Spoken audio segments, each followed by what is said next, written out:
welcome to the Digital Ministry Podcast. I'm your host, Nick, and I am the proud attendee of the Impact AI Summit that MII hosted recently in November in Cairo, Egypt. It was a phenomenal event, well attended.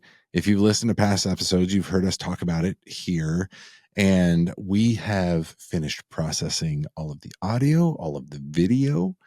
So if you're not watching this on YouTube, I'd encourage you to maybe check out the YouTube channel so you can watch video with it, or watch it on anywhere that you get your podcasts that the video accompanies this podcast, because we are going to broadcast some highlighted sessions from the Impact AI conference that MII put on. There were over 300 people that attended this event. It sold out in a matter of days. This was a paid opportunity. The MII team in Cairo did an incredible job. I can't say enough about how much effort and really love and expertise they put into this. It was great.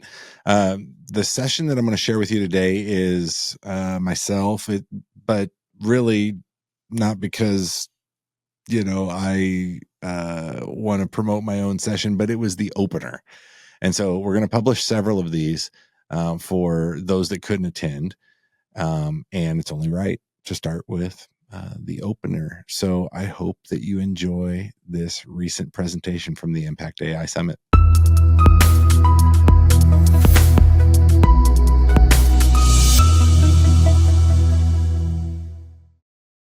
Nick, would you please come? Nick.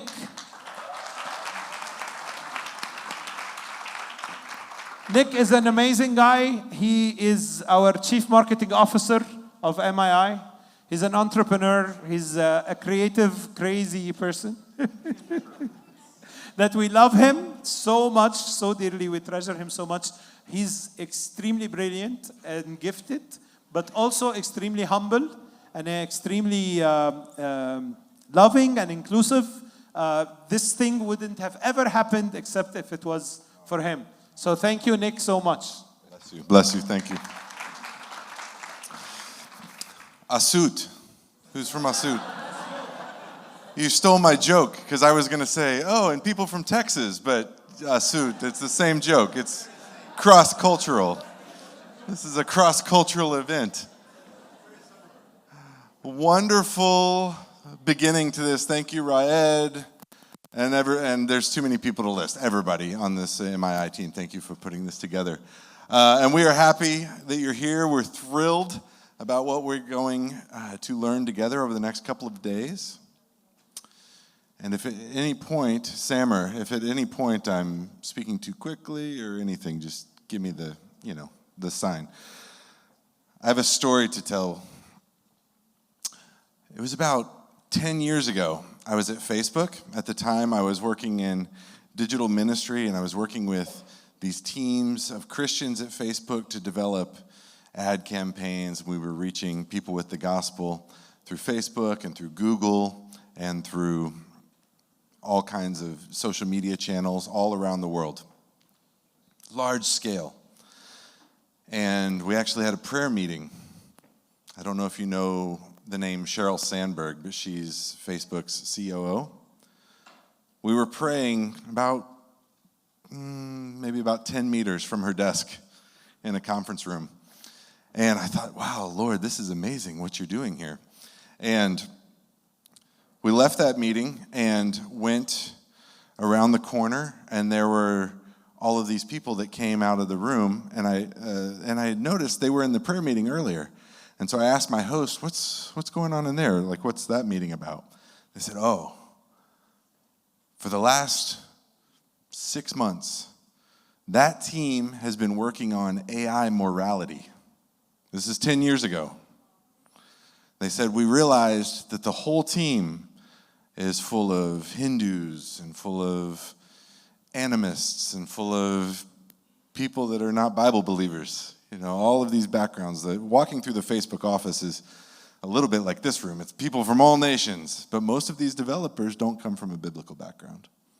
And they said, so our team of Christians at Facebook have been intentionally trying to get people into that group, into that team, so that we can influence the morality of artificial intelligence.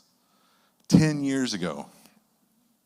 We're going to talk a lot about what has happened recently in AI. It changes every single day. And we have a great team of people to share with us about some of those changes. Next slide.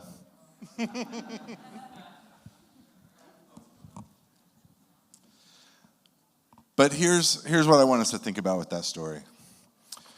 God is always preparing his people. None of this surprises our Lord. In the same way that the Lord prepared Joseph, even through terrible circumstances, to be in a position in order to save his people through a famine, he's been positioning people for years. And there's a lot of things that we're going to discuss this week. Some of them might be troubling. Some of them might be exciting. I know that many people in the room have lots of questions that cover the full range, but I always think about that team, that meeting one day where I saw firsthand where God is preparing people to be in these places. We're going to talk about content today. We're going to talk about content, context, and community. So let's start with some of the content that we're seeing rolling out. Just in the last 7 days, there have been some incredible changes. Who here has used ChatGPT before? That's great. That's going to be the easiest question of the couple of days. ChatGPT just launched ChatGPT 5. So we've got new models that are rolling out all of the time. We were having a conversation this week about Apple and their product development. I remember when every new iPhone was like this amazing change. You know, it's like, wow, now it's got a camera. Wow, now it has 3 cameras. AI is in that same kind of product development cycle. So with each new model that rolls out, you get new capabilities, new experiences. And for those of you that have used this, I would continue to just encourage you to try these things out and see what all the new features are. I'm not going to go into them right now. But one of the next, there we go. ChatGPT also just launched a new browser. So this is kind of, I think, the new race for user adoption in the AI space is the browser.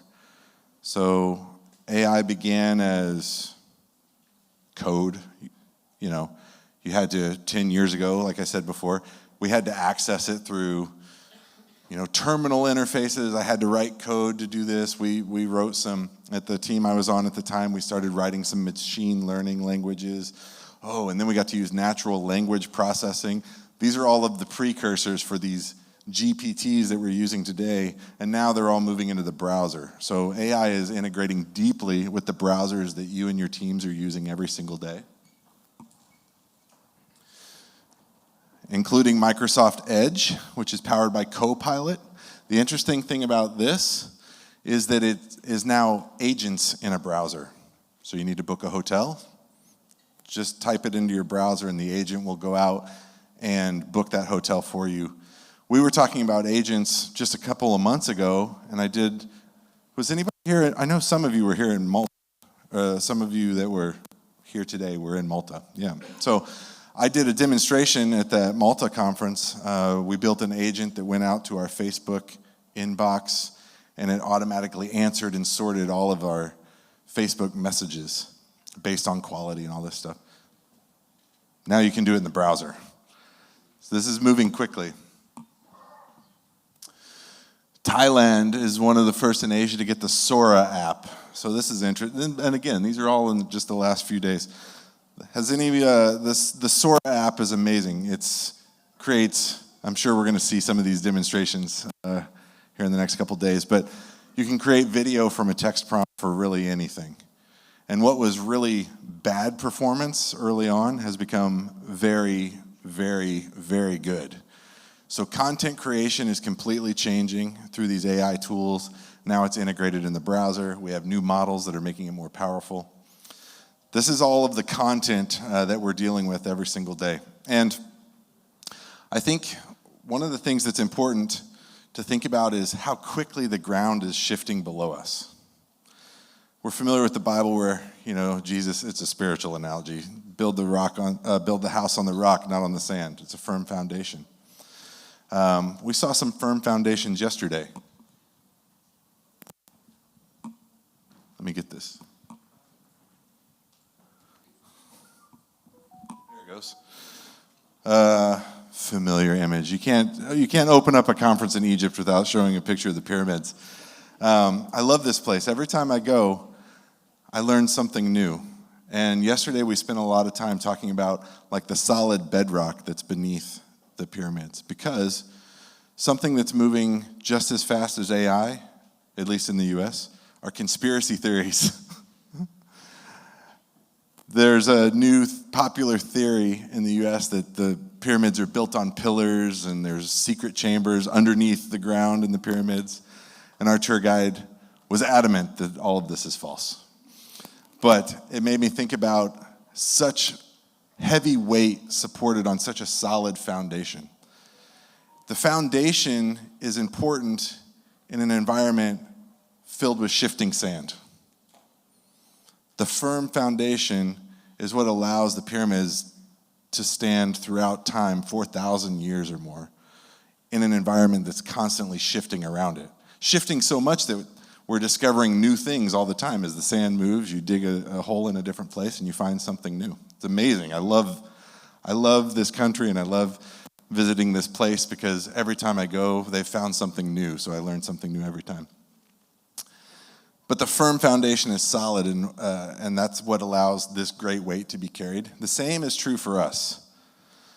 What we're going to share over the next couple of days, I want to begin by setting a foundation. There are principles that exist with AI that I just want to kind of set the tone, kind of level our own foundation for this conversation.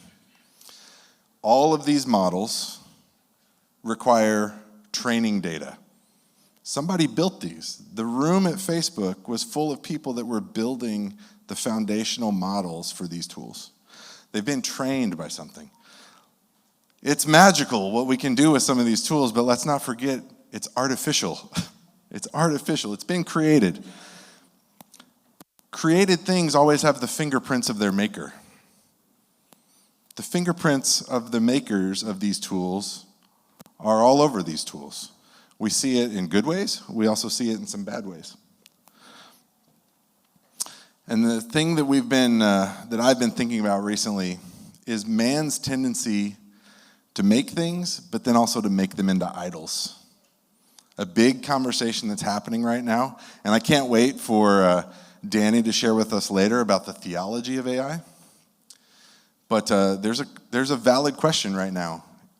Is this the Antichrist? That sounds funny to even say that, doesn't it? But I don't know if you've seen, this is a mainstream conversation in the news. Peter Thiel, big investor in the U.S. I have this fly that is just driving me crazy up here. So I'm waving at everybody all the time. He's asking this question publicly. And then the world is asking, what happened to this guy in Silicon Valley? He's talking about the Antichrist all the time. It's not an insane question. I mean, now more than ever, we can see the path for how control could be taken quickly over all kinds of things. We've got banking issues, we've got security issues, we've got deplatforming. Many of us have experienced ads being shut down for various reasons. Everything is tracked. Everything is tracked. So I think you can see where this is going. But does that mean that we shouldn't engage? No, I think context really matters.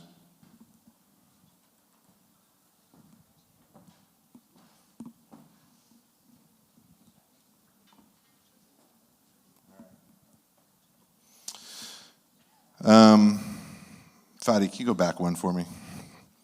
So the context, we're gonna talk this week about what is AI. Should we use it? Should we engage? You're all here at this conference. You've spent your time. You spent your resource to come here. I would imagine that you have a propensity to use some of these tools. But why? Why should we engage? We need to ask the what, the why, and the how. How should that engagement happen? I mentioned Danny's going to share with us about the theology of AI. Incredible presentation, great message. I'm excited about that. We put that at the beginning of this conference so that we can wrestle with some of those questions and some of those things. But we're also going to talk about very practical realities. How do we create content? How do we use this for research? We're going to have workshops where we build out some of these tools with you, teaching you how to do these things. Also, by the way, with all of these subjects, this is an open conversation. It's a two-way dialogue. So I would imagine in a room this size with this many people, you've discovered some things that we don't, that I haven't yet seen. So that's going to be exciting to get into that. We're going to build some AI agents. And Yvonne's going to talk to us about AI security. The question is, how should we engage? And if this tool is dangerous, or if it has a propensity for danger, or in the hands of the wrong person goes that way, when do we disengage? Something to wrestle with and think about. In 2008, I was the director of marketing for a successful .com in the US, an online software company. And we were on the Inc. 500 list. In the US, that's a list of the 500 fastest growing companies in the country. And we were on that list 4 years in a row. And I had my director of marketing job that I really enjoyed. I loved it. It was the early days of paid per click advertising, back before we were thinking about any of this. And I went home one day and I saw my wife was discipling somebody online through the internet.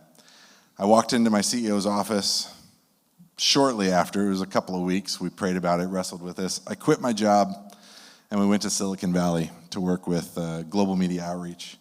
And I became the director of outreach. I was going. One of the big things in my life that the Lord was using to speak to me at that time was the Great Commission. You know, and I read, go into all nations, making disciples, baptizing them. Go is hard sometimes, but it's much easier today. In fact, I would say it's the easiest it's ever been.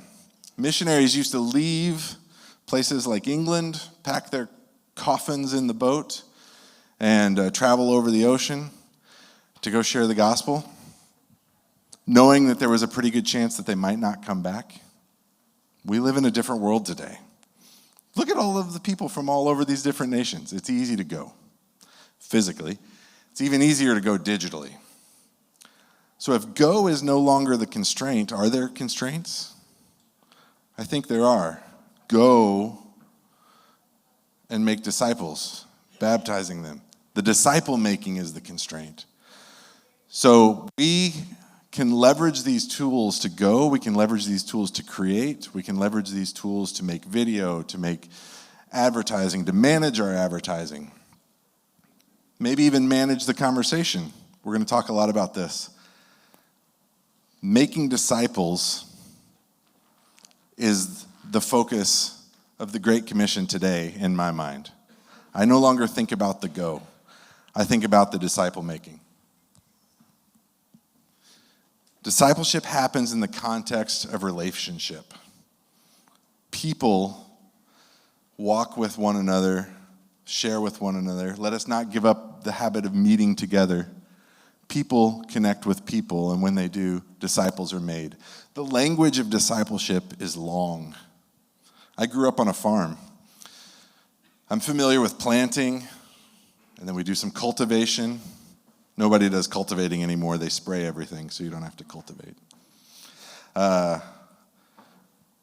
Which, Daniel, by the way, cultivation is where you drag the rows of crops there. Thank you. Anyway, but then you wait. After the planting season, you wait, and you wait, and you wait until the harvest. Jesus talks about walking with disciples. Jesus talks about the harvest. And he says, pray, for the harvest is plentiful, but the workers are few. Thank you. Thank you for being a worker. Thank you for being a co-laborer in this harvest. The harvest is ready. When I think about AI, I think about the constraints. How can we use these tools to resource constraints? If going is easy, disciple making still is harder than going. It's the model that we've been given from the beginning. I don't think that the Lord spoke these words and that the Bible was given to us to just reinvent the model. The model is the same. Discipleship happens in the context of relationship, but we know that our human resources are limited. It's hard to build teams, to grow teams, to find the money, to support these teams through some of these tools, some of the software. How can we use these tools to 10x the impact of our teams in disciple making, in person-to-person connection? Ministries are doing great work with limited resources. We're going to talk this week about how do we apply these tools to maximize that work, to expand those resources, to stretch them further. That's where we get into community. This happens in community. I want to thank our partners, Theosuma and Faith Tech, for partnering with MII. That's a community right there to make this conference, to make this event happen. And now you are a part of this community. Faith Tech, MII, Theosuma, these are believers that are using technology to do great things, to share ideas. Now you are a part of that community. By being here, we expect you to share, to be shared with, to sharpen one another, to explore. When the sands are shifting beneath our feet, when all of these technology tools are moving quickly, we must stand together. We've gathered together a team of experts, but here's a little thing I think about experts. We have experts in marketing, we have experts in AI, we have experts in theology, we have experts in security. But an expert is only the person that's just a few steps in front of you.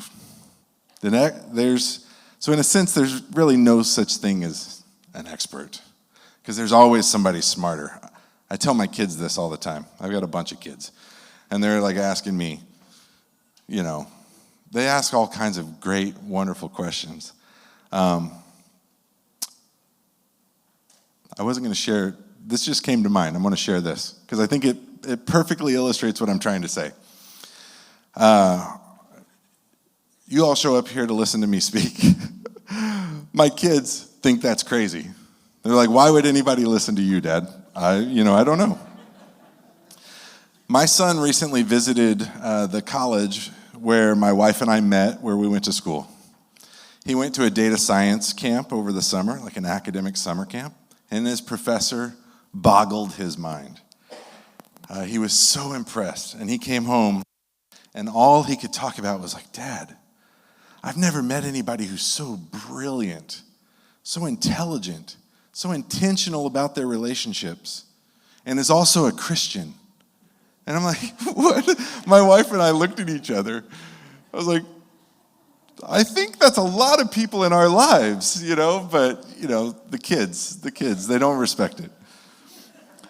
My son knows there's no such thing as an expert, and he knows I'm certainly not an expert. An expert is only somebody who's just a few steps ahead of us. And I want you to know that as we're having these conversations, I've done a lot of things. The panelists that we're going to hear from have done a lot of things. The speakers have done a lot of things. Some you may be a few steps ahead of us in some of those places. We may be a few steps ahead of you in some of those places. The purpose of all of this is to have this conversation. It's a two-way conversation, and we're going to share it together. And we're going to learn from one another because everything's shifting so quickly. We must stand together. The other thing that's happening right now is I think that we really need to, now more than ever, to build the kingdom together. We must stand together to build the kingdom. And why do I say this? It's not just because of one of my favorite passages in John 17, where Jesus says, they will know that I'm from the Father by your love for one another. I think that's true. That's standing together. The other verse I've thought about recently is, actually, I think that's my next slide after these. I don't want to get to there yet. But it's because the world is searching for answers. They're asking questions. I don't expect anybody or many people to know who this is in this room. This is a very American context, but I'm gonna explain a little bit. Does anybody know who this is? Oh, a few people. Let's shout it out. Who is it? Joe Rogan. Now, this is by no way an endorsement to go listen to this podcast. It's often crude. It's often crass. For those that don't know, Joe Rogan is a TV star. He's a comedian. Comedians are not the cleanest people, in terms of their language. Lots of bad language on this podcast.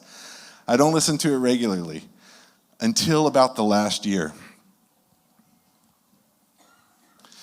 Joe Rogan has 20 million subscribers. I was at the Missional AI conference recently, and this was surprising to me when I looked up Joe Rogan's stats. 71% are male under the age of 25. He resonates with young men because he's tough. Joe Rogan is a tough guy. He's an announcer for mixed martial arts events on TV. He's a tough guy. He works out every day. If you go on his podcast, you have to go work out with him before you sit down at the microphone. At the Missional AI event that I was at recently, David Kinnaman from Barna shared a stat that I thought was amazing. Over the last 11 years, there's been a decline of people coming to faith and church attendance. And I don't remember for sure, but I think this was in the US. Except for the last 2 years, it's ticked up. That trend has reversed. Praise God, that trend is reversed. But where is it reversing? That age group. It's reversing with young men under the age of 25, which is incredible. And something else that's incredible is, as I listen to podcasts, and I listen to a lot of podcasts, secular, some are faith-based, but I've heard the gospel shared openly on this secular, tough guy podcast, popular with young men under the age of 25, 20 million of them, 6, 7, 8 times over the last 6 months. I just want to share a couple of those examples with you.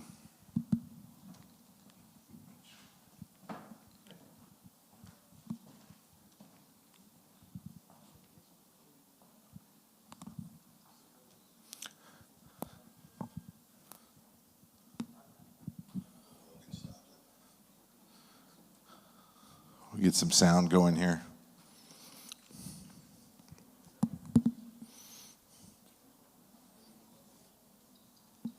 What this Christian said made Joe Rogan stop laughing. I'm wondering, Joe, if the Almighty ain't calling you. Calling me how? On the phone? Calling you, man. What do you mean? In what way? I'm just wondering. You are spiritually dead prior to regeneration. There is nothing that you can do to be made righteous in the eyes of the Creator. As a matter of fact, without the grace and the help of the Almighty, you can't even believe the truth. Scripture actually says over and over again, the whole message of the cross is foolishness. I mean, seriously? Some dude died on a cross? What does that represent to man? That represents weakness. That represents defeat. The message of the cross is foolishness to man. The only way that you can believe is if the Almighty, in His grace, basically makes you alive spiritually. And so when I say, I wonder if the Almighty's calling you, what I mean is I wonder if you are one of the Almighty's elect. Oh boy. I don't know why I just got choked up there. Probably because it's the gospel, and the gospel isn't here to the surface.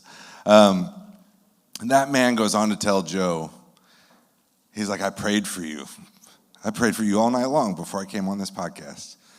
And if you don't know Joe Rogan or you don't know Chad Wright is the name of that guy if you want to go look at that podcast. It's 2.5 hours long of that. He just shares the gospel for 2.5 hours. It's amazing. You might know this guy. Let's play this one. Every single one of those guys died rather than deny their belief. And nobody dies for a lie. Nobody. You believe that was a real event? Yeah, I do. Yeah. What brought you to that belief? Is this something that you've always had, or is it something you studied it and you've come to this conclusion because of the historical accounts? And Yes. I and the Father are one.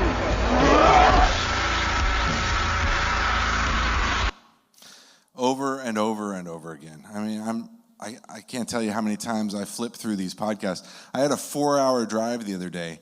Everything on my playlist was a secular podcast.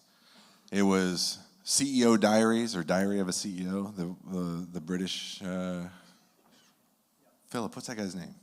I can't remember his name. And I can't even remember the name of the podcast here, standing in front of all you. But I think it's Diary of a CEO. I listened to that one. He had experts on talking about the validity of the death, burial, and resurrection of Jesus. One after the next. The world is asking the right question, is this real? Joe Rogan's asking the right question, is this real? We must stand together because the world is asking these questions. We're going to stand together and build the kingdom. And I don't think that it's because the followers aren't saying these things that these secular voices are crying out, although we know this to be true. But I think they're beginning to stand with us. I think they're becoming believers themselves. Something is stirring. I see this over and over. I see it on podcasts. I see it on television interviews. I see it in the media. I see it in the lives of my kids. I've mentioned my kids before. They go to a secular high school. I see young people rejecting some of these very liberal ideologies that have left them feeling empty and meaningless. The world is searching for purpose like never before. Is this part of the end days where a great revival comes? And I see it happening in this region as I've shared some of these stories with some of you and others this week and weeks prior leading up to this. The same thing is happening here. The Lord is on the move. These tools are allowing us to go, but these tools are also allowing us to leverage our limited resources. And why wouldn't they? We serve the God that turned loaves and fishes into a meal for an entire hillside. We serve the God who owns the cattle on 1,000 hills. Why wouldn't he give us these tools to see believers, new believers, come in massive numbers in this time? I think that's the will of the Lord. And I think that that's what we are going to talk about this week. And if we don't, Joe Rogan will.